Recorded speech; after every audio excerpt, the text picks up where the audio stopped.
পাহাড় সবসময় এক অদ্ভুত রহস্য বুকে লুকিয়ে রাখে। দিনের আলোয় হয়তো আপনি শুধু তার সৌন্দর্য দেখবেন, সবুজ ঢাল, মেঘের ভেলা, কিন্তু রাত নামলেই সেই সৌন্দর্যের গায়ে লাগে এক শীতল ছায়া। আজকের গল্প কাল রাত্রির ডাক।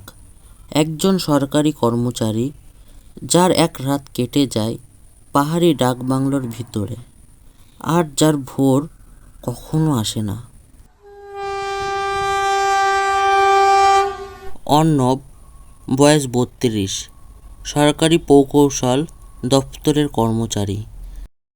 তাকে এক সপ্তাহের জন্য পাহাড়ি গ্রাম পাঠানো হয়েছে একটা পুরনো রাস্তা মেরামতের তদারকি করতে। আজ বিকেলে সে পৌঁছালো ছোট্ট পাহাড়ি স্টেশন চিলাপাথর। উফ, কি ঠান্ডা, আর বাতাসটা যেন হাড় কেটে ঢুকছে। স্টেশন মাস্টার জানালেন রাতের আগে একমাত্র থাকার জায়গা পাহাড়ের উপরে পুরনো ডাক বাংলো। তবে সতর্ক করে বললেন, বাবু, আজ কাল রাত্রি, পাহাড়ে আজ বাইরে না বেরোনোই ভালো। ডাক বাংলো প্রায় 100 বছরের পুরনো। ভিতরে ঢুকতেই এক ধরনের স্যাঁতস্যাঁতে গন্ধ মিশ্রণ পুরনো কাঠ আর ছত্রাকের। মাঝখানে এক পুরনো কাঠের টেবিল, টেবিলের উপর এক পুরনো ডায়েরি। কে যেন লিখে গেছে 1975। আজ রাত কাল রাত্রি, বাতাসে কান পাতলে শোনা যায় ডাক। কেউ যেন নাম ধরে ডাকছে। এবার সেই ডাকের জবাব দিলে আর ফেরার পথ থাকে না। কে কে আছে এখানে?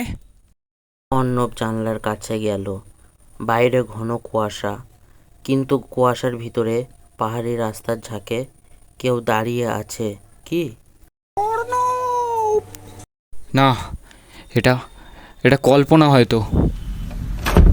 মধ্যরাত, ডাক বাংলোর দরজার ধীরে ধীরে কড়া নড়া পড়ল। অর্ণব দ্বিধা করল, কিন্তু খুলে ফেলল দরজা।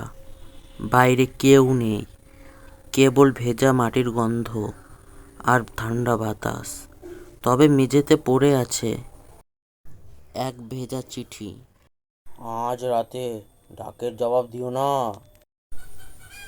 ডাক বাংলোর ভিতরে ঠান্ডা ক্রমশ বাড়ছে, বাতি দপদপ করছে, আর সেই ডাক এখন স্পষ্ট। অন্য বাইরে এসো। আমি যাব না।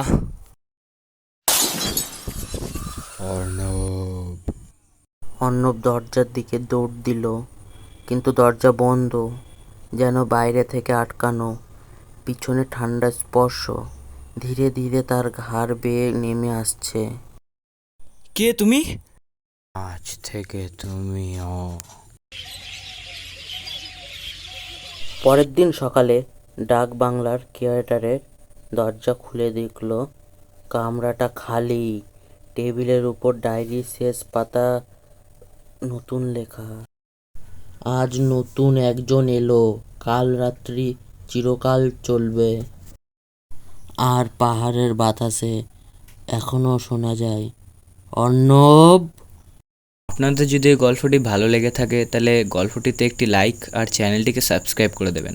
আরও এরকম গল্প দেখার জন্য চ্যানেলের বেল আইকনটি অন করে রাখবেন। আপনাদের যদি কোনো সাজেশন থাকে আপনারা অবশ্যই কমেন্টে জানাতে পারেন।